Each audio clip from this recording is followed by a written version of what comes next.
Hi everyone, this is Ronak from agarwalronak.com, and the topic for today's podcast is digital marketing and sales. Today I have a guest, Parag Ray. In this podcast, what we'll be discussing is his journey to marketing and sales in general. As we are in the era of social media dominance, so we will be discussing on that. How do you ensure collaboration between digital marketing strategies and sales strategy for conversions?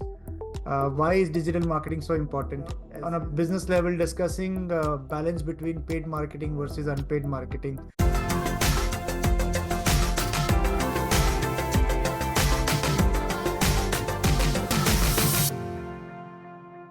Hi everyone, this is Ronak from agarwalronak.com.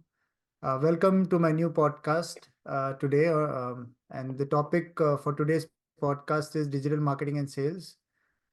Today I have a guest, Parag Ray, who I will introduce you in a second, but he is an expert in this area.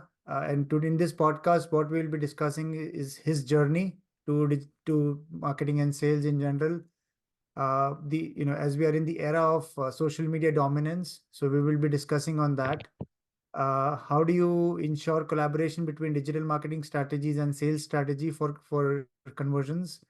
Why is digital marketing so important? As we all know, everybody is spending most of their time in their daily lives on social media. So why is it so important for businesses? And on a business level, discussing balance between paid marketing versus unpaid marketing. So I'd like to welcome Parag. Hi Parag, how are you? Hi, Ronak. I'm good. How are you? And thanks for having me here today. Good, Parag. Good.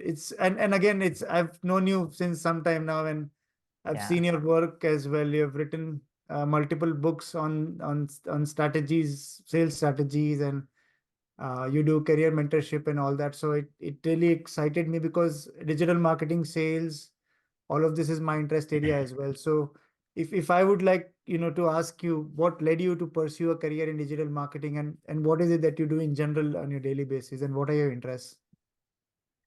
Sure. So thanks, Ronak, for this particular initiative and, for the podcast in more specific. Let's move to your first question that you have asked to me. Now, before moving, what make me to pursue the career in digital marketing? I think I believe we need to redefine the term digital marketing in in a very brief way, which is I would say there is nothing should be called as digital marketing. Rather, the marketing happening in the digital platform. I think that would be the better way to call it because when we say having a marketing in a digital platform, there we are not differentiating the traditional way of doing the marketing and the current era that we are doing. If we'll see the minutely the activities that we perform right now and the traditionally in the past before the digital evolution where we are doing is a quite similar, only the way has been changed, and that has been brought by the digital platform. So that's why I call it as a marketing in digital platform rather calling it as a specific name, which is digital marketing, because that creates a different perspective altogether, which is absolutely different from the traditional marketing. So that's how I put it together. And Right. what make me come to this particular thing when I started to start my career in particularly in business side, when I my initial level of work was comprised of understanding the customers and their need. I found there was an influential factor when the customer decision got changed and the influence. And what was the thing that influenced the customer decisions, whether it is a B2B or B2C? Only the way that we try to create the narrative of the solutions, services, or products that we create for that particular customer, isn't it? So I Right. think when I understood that point of view, I thought, let's get into this particular field where I will influence the customer decision altogether so that it will work in the favor of the employer or the company that I am being part of. So that's the way I, attracted towards this particular field. And coming to in more depth, the digital marketing, digital aspect of doing the marketing, I think the research says nowadays more than 95% of the customers are now in social media. Right. They know everything about the brand, their preferences, everything. Now, to understand those customers, we need to have the digital presence as well. Now, Right. if you find the usage of internet, business have shifted their focus on basically the advertising they do, and they traditional way of, they are not putting any hoarding over there. There are companies who are putting hoarding, but the maximum number of investment they put in digital. Similarly, the social media impact, the Mm. mobile dominance, I would say, the data-driven decisions that the leaderships are looking for.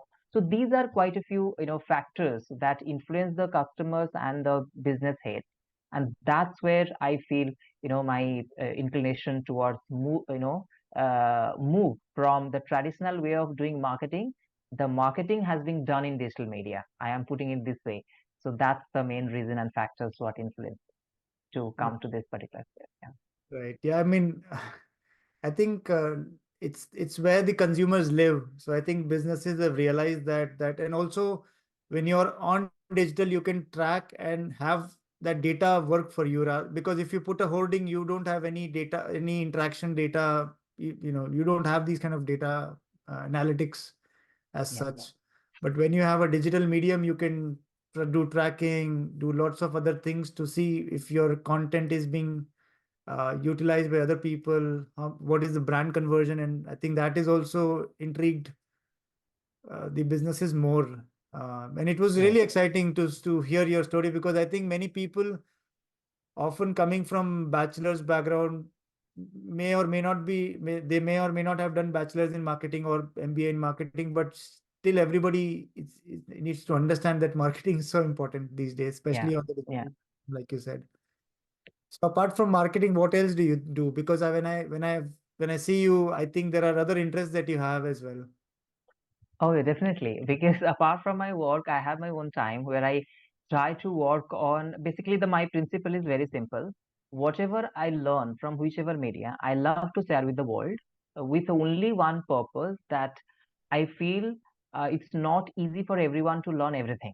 So that's why a lot of content creators are out there. So I create, I love to read and to try my best to share those knowledge in a very crisp manner in various medias. So, which comprise of creating book reviews, writing blogs also, and I do write books also. As you already mentioned that a few of my books I have already published, and those are out there. So, in my personal label, I do, the research work, what exactly the currently probably the sales strategies is happening, the research paper reading. I have a connect with quite a few academicians, not only from India but outside also, who are Right, putting their life ahead in the researching in the particularly in the sales strategies and the marketing, the right, amalgamation between these two that I do. And in the mythology front, as a business, trade, commerce has a great history, and people has written extensively in our scripture. right, So I try to explore them and read them, and few of them was quite evident, which is the Kautilya's Arthashastra, and I think you will find in the main version 15 segment, and a few of the segments has covered extensively on the trade and commerce in the eras of Asokas and Chandragupta. So that's right, I'm trying to bit of gaining the knowledge from. And the other mythological scripture, if you ask me, that's called Vidura Niti. Vidura belongs to the Dwapar era of right, Mahabharata, who has its own way of fetching the commerce and trade in that time. So he has mentioning few of the principles. Other day I was having a discussion, one of the scholar from IIM Udaipur, and that discussion was around one particular principle from Kautilya's Arthashastras, and how that is inclining the current trade policies in our country. So it's very interesting to look after that. So I do spend some time over there as well. right. No, I mean, again, for just as a compliment to you, I think that the time since I've known you, I've seen you do a lot of diverse things, and I think not and again, for me, what has worked is, even though we are an expert at one thing, we need to do the other things as well, so that it complements your area, which, because ultimately you learn from each other field in every field and implement it into your primary field.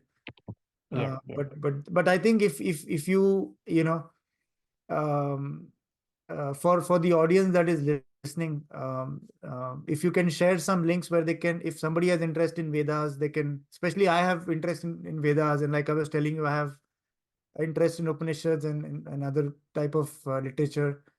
I think if you have some public links which you can drop so that if people have interest in, Veda literature, be it marketing, sales, you can give your links to your books, to your blogs. So if people have interest, at least they can pursue that and learn for themselves and see, where that gets them. So it'll be helpful if you share that. Sure. Definitely, I'll put.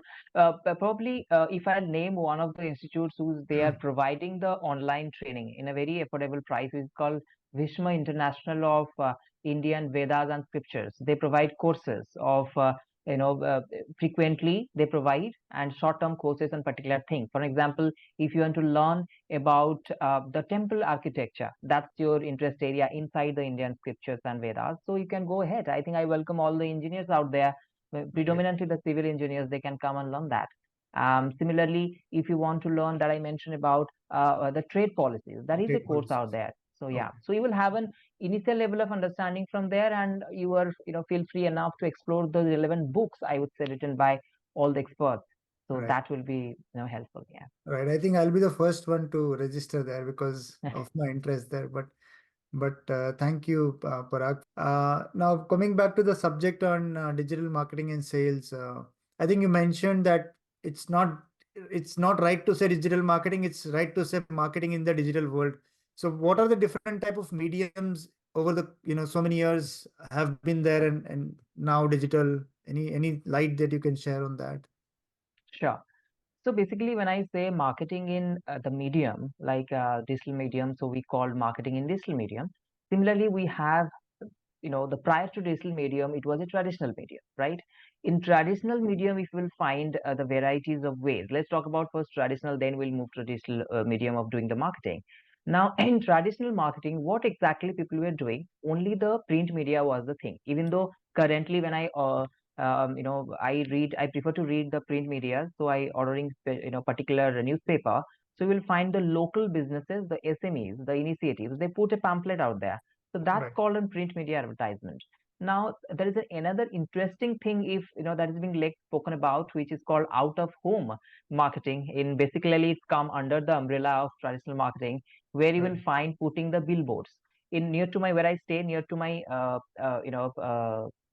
area. So they have put a big board still to promote one particular kind of a they provide the trade and infra kind of solution, that company they have put, and then move to the digital medium of doing the marketing, which comprise of social medias. Then we call about social media engineering, also email marketing. So digital media medium of doing the marketing in digital have a various segment inside it, where we talk about the search engine marketing, search engine optimization. We do the content marketing out there, email marketing, social media. They are the key. These are the key particular mediums under digital marketing umbrella where you Right. can find to do the marketing. Yeah. Right. So on the digital side, in your experience, because there is content marketing, email marketing, and other types of uh, different digital marketing strategies, which has worked the most as per your experience so far, or as a business, do you do everything? Uh, so I would recommend for the businesses to not to go for every aspect. I think you have raised a very good question here. So one business should not go for everything, first of all. Right. Now we need to understand the customer, where our maximum customers are lying, and then we should approach that. And I think, as you asked your first question, what strategies act the most in the digital medium of doing marketing? I Right. would say the content and the SEOs. I was reading a very interesting article a few months back. I think yesterday, the most influential person in digital marketing, Mr. Neil Patel, has mentioned. He also written about it. Now he's saying content is not the king, and I think I am completely agree with him, because content will enable you to be a king in front of the market and among your competitors. Now, there are Right. few aspects to look at it, and where the SEO, search engine optimization, is a predominant role. And Right. the answering to your question as which is the effective way among all those strategies to make digital medium of doing marketing effective, which is nothing but the search engine optimization, where we talk about the keyword. We play with the keywords, Right. what is being searched at the max. Let's take a live example. Currently, you would be knowing there are a lot being spoken about with two islands nowadays, publicly, globally, I would say, and not only in India, which is the Maldives and the Lakshadweep. Yeah. So the recently, I was today evening, I was watching one of the YouTube channel where they're talking about the last 2 days. Um, the word is being searched as the Lakshadweep is the huge. That is the most the Right. trending now. Is the Right. word. So how that have been made? There are other marketing background to it. However, the search engine has played a biggest role out there. That's what giving us an example how we are, identifying the result and the data in more specific. I would. That's why I'm saying Right. the search engine optimization is the key to the success among all the strategies that we do in the marketing area. Right. Right. Right. Right. Yeah, it is. And again, I think uh, the keywords, the importance of keywords also change. So even like you said, Lakshadweep today is the most trending word, but may not be the most trending word in a month's time, and something else. So I think when I heard your answer, I was thinking then this is so dynamic, and that's why expertise in this field is so necessary. And I'm sure it will be a highly skilled. I think that the people working in this will be highly skilled because you end up leveraging many tools, and so Yes. yeah, Yes, it's definitely. Yeah. So people who works in this particular field, they have to have the two kind of knowledge and more specific. First thing is the strategies and what exactly the marketing. As you, I think in your one viewpoint you mentioned, people would have come from the different background, but I recommend and the organizations should focus on the kind of the people that specifically coming from the various background. They should have an understanding in the educational level of the marketing as well. That play a right, big role in defining those fields, because if they won't have the basic level of understanding, then it's very right, tough to accommodate and understand the customer. And that's the qualitative part of it. And the quantitative part of it, when we say, and it mostly handle the tools and the techniques that each marketer is nowadays. And if business is also now open enough to invest in those tools to have a very strategic and wireframe based results and insights. right. So in your experience, and because you are in this field, Yeah. what are the different tools that you use to successfully do your work? Well, normally in personal level, for example, I'm owning a blog and the channel as well. So there is a various aspect to the kind of activities that we do in the personal level and the professional level. So that depends on the businesses and the companies that what kind of industries they are focusing on and the content that create. In my personal level, for the designing the banners and the post for the customers, I think the Canva that I use for my social media post and publication, which is really good. You can create the banners, the GIF you can create, and the videos also. There are a lot of things you can create. That's for the social media banners part of it. Now, when we talk about the email marketing, there are various solutions. I think there is a very important solution from the Salesforce. The email marketing solutions out there. So that is a very good way of conducting your email marketing, reaching out the customer.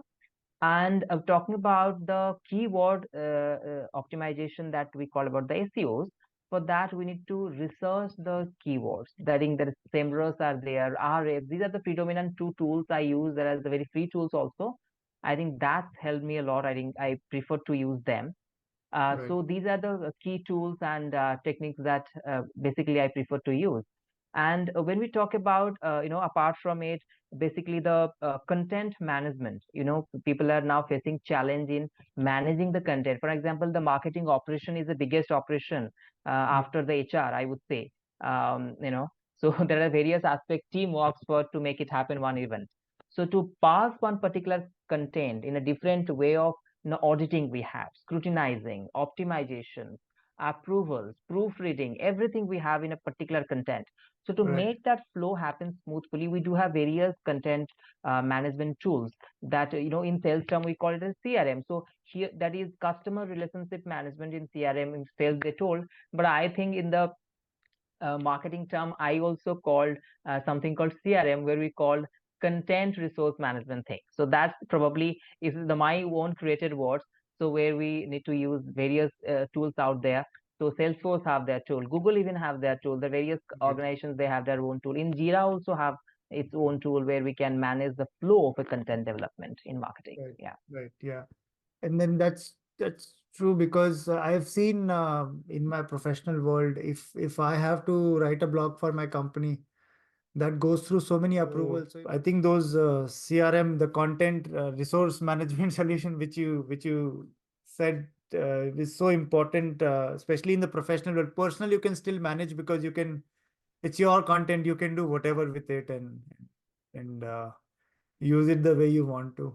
I think one question that popped in my mind while you were, because you are in sales and marketing today. How do you, um, how does these two things cross over, the digital marketing and sales, and how do you make sure that there is seamless collaboration between two modalities of like marketing and sales, and so that it leads to a proper conversion? Yeah, I think that's the thanks for the question. And I think this has been done from the very beginning of the business. The alignment between sales and marketing is very, very important. Right. And nowadays, the thing that I'm going to say is very important to understand for everyone out there in the business. The marketing is transforming into a strategic business partner for the sales in predominantly and mostly for an organization. Now, marketing is not at all being perceived as a support function because the role of a marketing to drive the business is a significant and nobody can deny about it.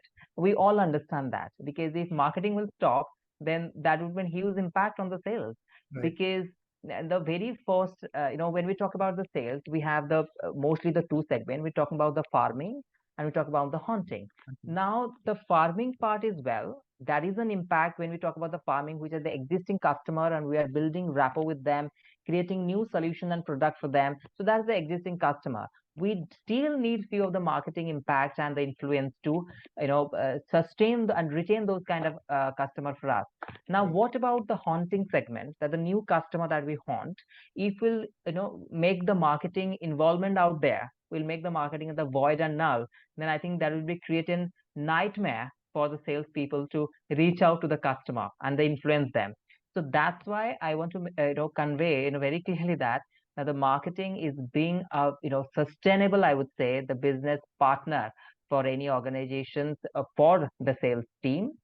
And coming to a second question, how to having an alignment between the sales and marketing, I think it's being already being done and there may be some more aspect to it where you're talking about to make sure there is an effective inclination Mhm. where the requirement from the customer and the action, the strategies planned from the business side that need to be matched, and where the role of basically a marketing head and the sales head should align. Now, who will tell us what exactly the customer need, want, what and when? Only the sales head of a particular organization, a particular service line, or a particular product. And what exactly the marketing strategy should be as an organization, who will tell us? The marketing head. So now Marketing. the alignment out there between the sales and marketing work starts from there. Now it will flow to the below level to create the content. Now the requirement of those particular services, the challenges need to be called out very clearly. Well, the content writer and who works the level of the content, they are the person who can drive the particular story in a certain way. Now you will find not only in the B2B but in the B2C, if you are minutely having the observation on the doing the way they do the advertisement, right? In B2B also they do the few advertisement and B2C also. Now the narration of the doing the advertisement has absolutely changed. Now they are speaking on the customer point of view where they are making the customer as the hero of their advertisement and Right. trying to weave the story around it. I think to make this happen, the alignment between sales and marketing is a must, and to drive the measurable effects of both the things. For example, the effectiveness of the marketing strategies and the campaigns, if I would say, and the ROI that the sales gonna get out of it when they acquire the customer. they have a directly proportional. If they won't have a good marketing strategies, that will definitely impact on the sales and customer acquisitions. I think that has the key role out there for the both sales head and the marketing for a particular company to come together and plan for the future. Yeah, I mean, and when again, I think your answers are provoking a lot of thought in me in my current day-to-day job as well. Because what I realized when you said sales and marketing needs to work together is, and you said hunting and farming. I think the effort of sales and marketing together is more in hunting than farming. I've not seen a lot of effort put into farming, because in farming there, I mean, at least in my experience in farming, the sales is working with the product teams to get the solution sold to the customer, not with the marketing teams. So I think marketing team and product teams are totally different. It's called product marketing, but a product team can only lead a product and help give the product a direction, but that's not marketing. That's where people from marketing comes in, which is not which doesn't happen enough, at least in farming cases. So when we talk about the product team and the product marketing, there I think the product managers and the marketing product marketers, I think the scope of work for the product marketers are very much clear. They know what to do. I think the product managers need to be smart enough to Yeah. understand the scope of work and why they call product managers, because they are only responsible to understand the customer need and develop the product. Now, how to create the story around it? That's the responsibility of product marketers. And if that thing will, say why normally you find the trend for the farming case that salespeople is reaching out to the product team to have everything is because there is still a thin line and a gray area for the product managers, I would say, to understand their responsibility. Their responsibility to build a quality product, and rest thing is there is an organization called marketing who will drive business for you and let them do their work. I think that's where you're finding that gray area. But yeah, that's not the way it happens. Most of the organizations, that's such an SOPs have defined, and the product manager's responsibility is only to create the quality product, and the marketing part, marketers take care of it. You said keywords. I think you spoke about the different digital strategies, especially the SEO side. But for a business, or even for me, let's say this, I run this blog and you run a blog, and you can find the keywords, but how do you know which keyword to look for? Is there a target audience you look at? Like, what is it that you would think about? Because there are so many keywords, so many things are there. How would you know that these are the five keywords? Is it based on your target audience, region? How do you create this strategy in the business side and as well as personal side? Yeah, I think to know the keywords, every work we do that need a research. And Yeah. for the keyword optimization SEOs, there is a field called, section called keyword research. And there are few search engines which have been created by the experts, trustworthy websites that I use in the RFs and SEMrush, and the one is created by the Neil Patel by his own also. So these are the three things we need to do for the keyword research to identify what is the your area of content that you are going to write in more specific. And for an example, you are writing a blog on effectiveness of social media. Now effectiveness of social media is a broad topic. Now you need to deep dive which aspect of the social media and which industry you are focusing, which business. You need to identify that. And in the search, when you will do the keyword research, you will put those inputs and try to have an insight on what are the words being searched in those particular area when people are searching for social media presence for an MSME. And what are the MSME industry? Grocery stores in more specific. So you need to give these inputs and try to understand what are the keywords being used by by the visitors and the searchers in the Google, in search engines, and whatsoever other search engines. And you need to understand those volume of search of a particular keyword. Now how the quantification and the quality of the keywords, they will give you a few suggestions. Now you will be smart enough to understand those keywords volumes. Right. Now that means how many times, or the frequency of being searched of those things. And by that search research, you will get those keywords for your particular content, and try to use those keywords in certain way, and you can write in that. And there is a two aspect to it. One, we call it as the long tail keywords and the short tail. And I always recommend to go with the long tail one, because that will be more specific keyword, which will increase your content quality a little more. Okay. Okay. But I think as a strategy also, you would want to know if what kind of target audience you have. And I think what I've in my experience I've seen is the more clarity you have on what you are trying to do, the better it is, the better it's for you to get your content out there or get your product out there and sell. Because if you're not clear, if the purpose is not clear, then whatever strategies, whatever tools you use, it just doesn't work. That's what I've seen in my own experience. Yeah, that's true. Yeah. Yeah, and Parag, in your again, how does data and analytics and now, especially with artificial intelligence infusing in the current marketing space, how do you see these technologies play a part in marketing and sales?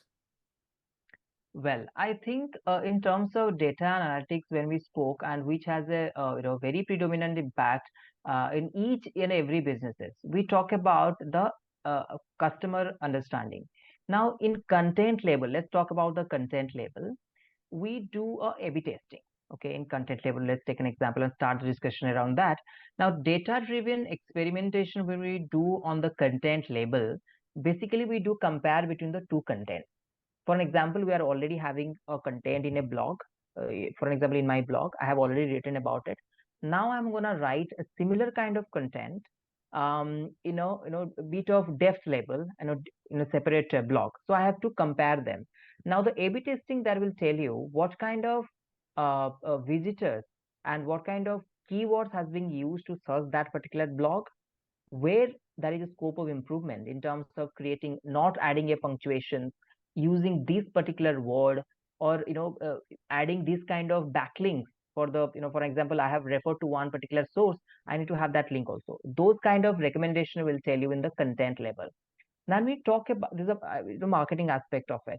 Now when we talk about the sales and the business side of it, when we talk about the product development, when you talk about the understanding the customer, the predictive and the competitor analysis is must, and where the data plays an important role. For example, we need to identify a particular geography where we'll identify a few customers, isn't it? So we'll talk about the customer landscape, their demographics, then we do the ROI measurement. So for example, we will create a new company, new offices in a particular geo. We need to do all of this, like what kind of customers and industry they are playing a role, because Right. understanding in industry trends and having a benchmark of the number of customers is presence there. Few of the companies, they may not have a good presence in a pack region, but they have a very good customer center in US, or Canada, or some kind of particular region. So basically these are the insights they can get from the data and analytics. And more specifically, when we talk about the ROI and the data driven decision making on each aspect, each function of the business, let's not talk about a particular function like marketing or sales or HR. Each function, the data driven decision is now is giving a lot of focus, because when we take some decisions, whether you put some money, whether you put some resources, we need to have a backed by the data and with the real-time data. I think that's where the answer comes from, the data and analytics, which will give you the competitor landscape, the ROI measurement. They talk about the attribution of your customers, creating the personalized content for your customers. Uh, let's take an example of Google Analytics. When we talk about the marketing in more specific, it will help you to understand the traffic, first of all, how much traffic one particular website is being driven by a particular times frame. So these are the few aspects, I would say, where they're having a great influence on your businesses. So I think that's where all the business, I think they need to come forward and increase their investment in data analytics for each of the functions. Right. Even there is a premium on LinkedIn, and when you publish your videos on YouTube, so LinkedIn, especially LinkedIn Premium, you get better data analytics when you pay for the premium. If you don't pay, you don't get that analytics, but Yeah. when you pay, you get more. I think that's where your statement of investing in data analytics is so important, because until you put effort there and money there, you will not see the results. And when I post, I know which region the people are coming from, what are the different roles, what companies they work for, how many searches I have had, which keyword, and so many other statistics, which actually helps me know that my content is being read in India, UK, US, maybe this region, that region. Consultants are seeing it, HR is seeing it. I think that helps me also develop new content and also understand what topics I should speak, because that is my target audience. Because one of the questions I have had when I initially started, I'm not a business, but I think business and consumer work, if you're marketing, the functionality remains the same. So when I started, I've looked at so many videos which helps you in that, and everybody is saying that identify a target audience. But when I think of my target audience, I would say consultants. Now that doesn't, it's not a narrow target audience. It could be anything. So I Yeah, think when you start putting content out, you realize and filter out what is it that's who is looking for you, and that helps you redefine your strategies moving forward. I think that's what I've learned in my very short stint of blogging and podcasting. great, great. Yeah. Thanks for sharing those one. Yeah, I think I understand. Understanding your customer is very, very first step when we took about take towards doing the business. And if you won't understand your customer, then probably the kind of values that we're going to create for them, that will be impactful. I think great that you have a clear vision on the kind of audience that you want to target, and that's where you are writing and creating those podcasts. Yeah, And that is I found it very interesting and insightful as well. Yeah, no, I'm glad. I mean, I think these kind of, and again, those podcasts have been interesting because I have interesting guests with me who are experts in their domain, who because one person can't know everything. So I think that's where it's important to get people doing work in different fields and open up their experience, and it helps others mature their skill set as we go. Yeah. I think one important aspect, Parag, I'd like to talk about is see, I've run my own restaurant in India as well in the past for 3 years. I've done marketing there, and now with blogging, podcasting, and I do pre-sales work in my job as well. But I've often had this confusion when it comes to marketing is between paid and unpaid marketing. So I think the question I had is, I know paid marketing is important, but how do you balance between paid and unpaid marketing, organic growth? If I am investing, let's say 10,000 rupees, I can't put everything into marketing. I can only put maybe 25% of my budget in marketing. So how do you create a balance between paid and paid marketing tools? Yeah, I think this is really a call of the art to understand for each business when we talk about investing in the marketing, and when we talk about the organic and paid. So basically, we need to understand. For an example, we are allocating one budget for the marketing in a year. We need to that should not be top down approach, that should be bottom up approach, where we talk about the marketing people have to create a plan how to understanding of course with the business, what is the upcoming requirement from the partner side, and where they are planning to have some kind of product launch or continuing their existing marketing strategies. And that's where the difference will come into picture, like whether you should go for the organic one and paid one, and when you'll get the fund from the business from your business, so you can bifurcate according to the plan that you have made. And basically, the strength of organic marketing is a sustainability.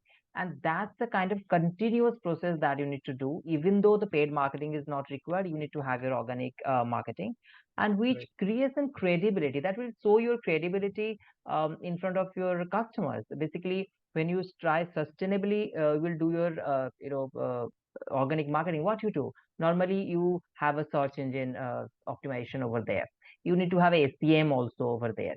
Content optimization you do. So that's about the organic marketing. And if you will continuously create a qualitative content for your customer, that will build your credibility of your brand in front of them. And that takes time. When creating a good impression and a good image in front of customer takes time, and that's where the organic marketing can help you with, which is a continuous sustainable process. Now, when to prioritize the organic one and when to paid marketing, that's of course the, both uh, the customers and business decisions. For example, the one person has planned to, start launch a particular product or a solutions. Now that's where we need a paid marketing, because the objective is very niche. The target audience will be very precise, and we need an immediate result in terms of quants. For Right. example, how much we have spent money, what are the result, how many people we have acquired, how many people we have, the conversion rate. That kind of view we want to see, and that's where only the paid marketing can help you with. Right. And apart from the product launch and promotions, if you want to understand the competitiveness, you people, if product marketing is not paid marketing is nothing, not only for the product promotion and solution service promotion, but also if you want to understand your competitive landscape also, doing kind of a polls, creating a paid advertisement, or any audience understanding and research work, that's also being included as in paid marketing. And that's where you need to understand first what's your objective of the upcoming financial year, and that's where you can bifurcate your investment in both the areas. Right. I think these are more, I think these are tangible ways. These are ways which are done. But I was thinking when you were answering, I was thinking that companies, if they invest in their people, they become the marketing sources, the mouth to mouth marketing. And because, so for example, there is an IT company who has, so many employees, they can do paid and organic marketing, but they invest in their people, then those so many employees that they have, they will obviously talk good about the company, talk good about the products. They will publicize more of the solutions, which is free marketing basically. I think this is, I think, which is so important, but often because with this you're doing two things: taking care of the employee and also helping your own brand. So I was just thinking Yes. of these are intangible ways. It's not a tangible way. You can't track this, but it's still some way to do free marketing for a sustainable growth, basically. Well, if we'll mention about the, creating your resources to a brand ambassador for your solution and services, the presence of these particular strategies is very much prominent in B2C rather in B2B. However, I found nowadays, that this trend is being emerged in the B2B landscape also.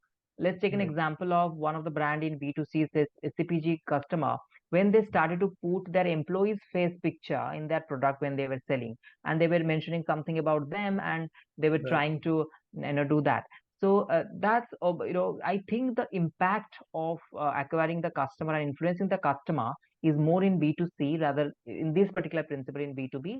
However, if the using the your resource as in brand ambassador for your services and the face of your solutions and services more specifically in B2B, there need to be have a strong KPIs and measurable, I would say the Right. factors to identify them, and then we can say whether it is performing well here or not. That kind of picture we can have. Are there any, you said success factors, so are there any predefined KPIs that you follow when you're creating marketing strategies and sales strategies?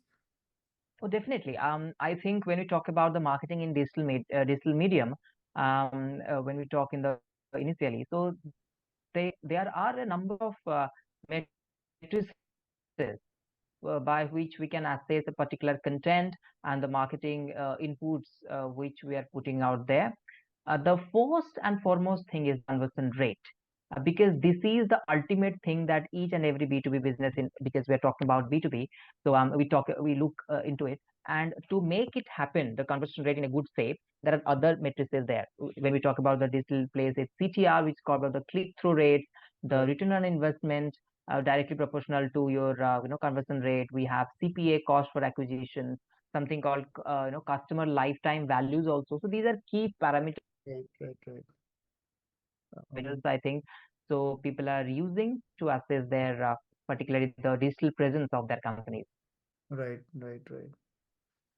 Yeah, it's so great to know, Parag. These, I think there was some network issue. I understand you were what you said on the KPIs, and It's so important because these are the outputs that help you drive your future strategies. That's why these KPIs are so important in assessing where you are and what you need to do and what new things you have to try, what old things you have to not, I mean, things to go, things that shouldn't happen in the future, things that you need to add as new, remove, and all that. We've spoken a lot today in terms of the path that you have chosen. What are the different strategies? If somebody is in your shoes, few years ago when you didn't start your job, and when you, so how, if let's say, how, what would, because I know you do some career mentorship as well. So if you are to mentor somebody in getting into digital marketing, what is it that they need to do? And so if you can maybe draw a path as to what they should do if if they want to pursue a career in marketing and sales, and I think that should help them understand what to do. Yeah, I think that's a very relevant question because nowadays a lot of question is being asked why people should go for a particular education. Not if not it's marketing, whichever field. They don't want to get an education, but they want to get skilled up. So that's a Yeah, good way to look at it. That's fine. But I would recommend to a new, if you ask me the beginner, the having a proper education it not only make you eligible for doing something great, but it change your perceptions. That's the right, importance of an education in any field that we are talking about. right, right, More specific to marketing and sales, it is very much required because your education will tell you if you are in a good place and you are very much sincere to learn about it, you are right, spending some of your time to understand the market and what you are going to study. No need to start, if you are planning to put those years of education only to, I'm just studying and something to for a degree or something, that's not going to work. You have to understand the strategies from your academicians, try to identify the practical implication on them, what exactly is happening. Now we are talking about the Porter's five ports model is a very basic principle in the marketing. Now I would recommend all those marketing students out there, they need to find then and there the practical implication out it. But list out the 20 examples, which are the brands, whether it's a B2B and B2C, where they are being used. Then you will understand the importance of education that you are being given. That's point number one.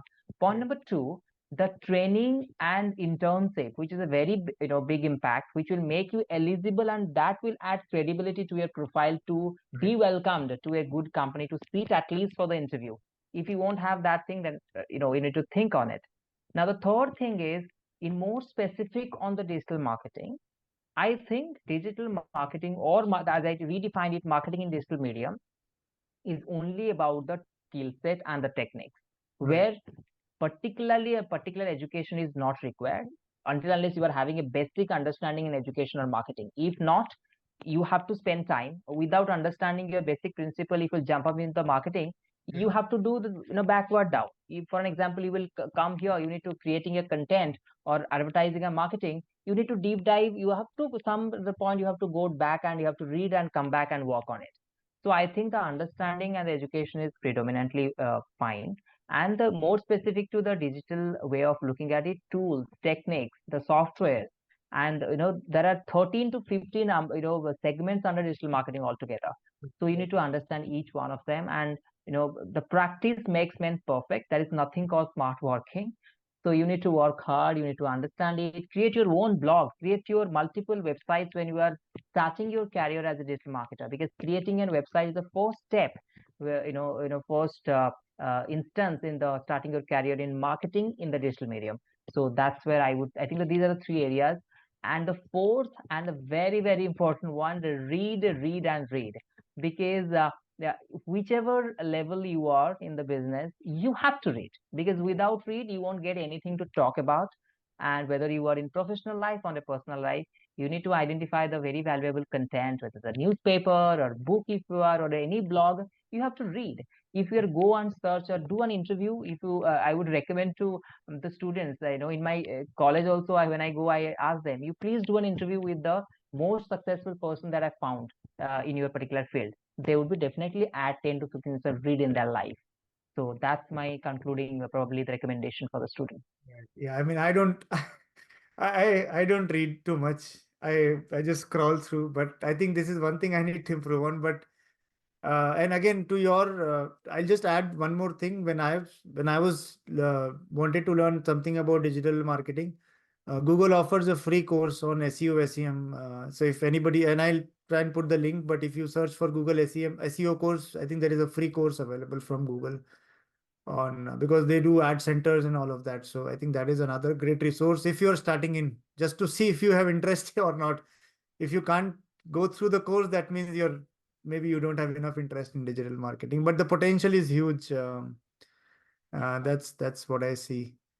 I mean, I guess, Parag, these were the questions I've had, and I know that you have written a few books as well. So maybe any book that you feel very helpful and what people should read. Maybe you can just spend a minute on explaining what that was, and I will give the link in the description. But I think it'll help if there is something that you would recommend. Sure. I think, in India, you will find 83% of the businesses, the revenue is being driven by the roadside vendor.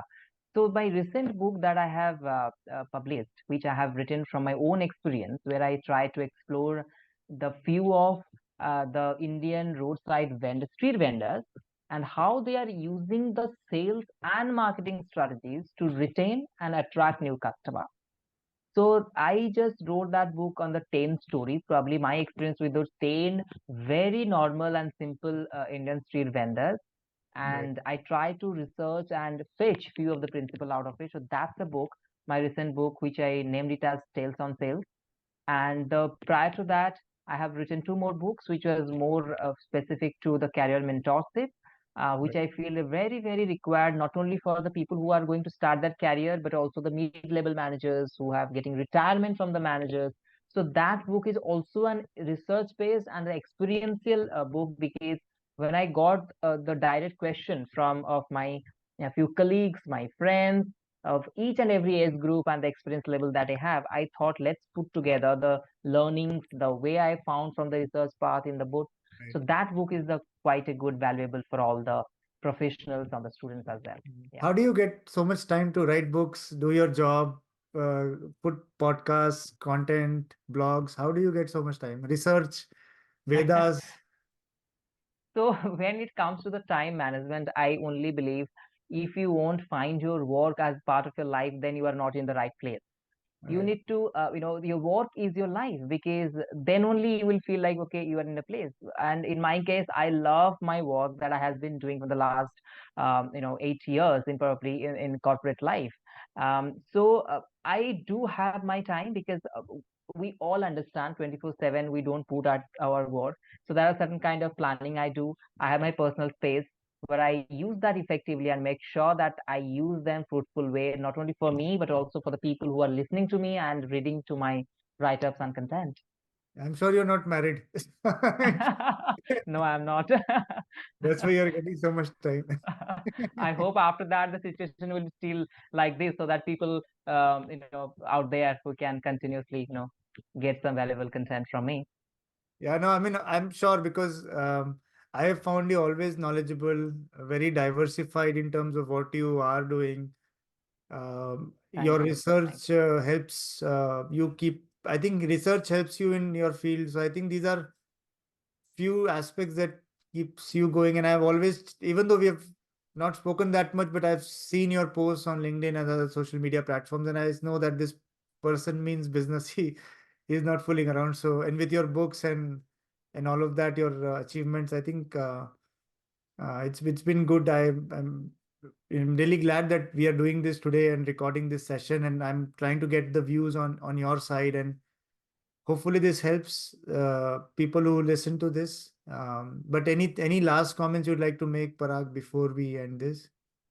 So I think we spoke a lot. First of all, thank you so much, Ronak, for this initiative. And as we belong to the same industry, I understand the kind of work and the value that you add. But still, you are making your time to create this kind of valuable platform for all the people out there, irrespective of the profile they belong to, irrespective of the industry they belong to. And that is the really great thing that you are doing for all the society, and more specific to the corporate people. And I also when I saw your post specific to the your website and the blog, I do read and listen to the podcast as well. Thank It you. really added value to me. I hope it definitely would have add value to other people as well. And the concluding remark, which you want me to give, I would mention on this particular field as a profession, is like what we are doing, we need to love it. And as I'm a bit of research oriented person, whichever level of work and the corporate ladder that you are in, your things, thought process should be research oriented.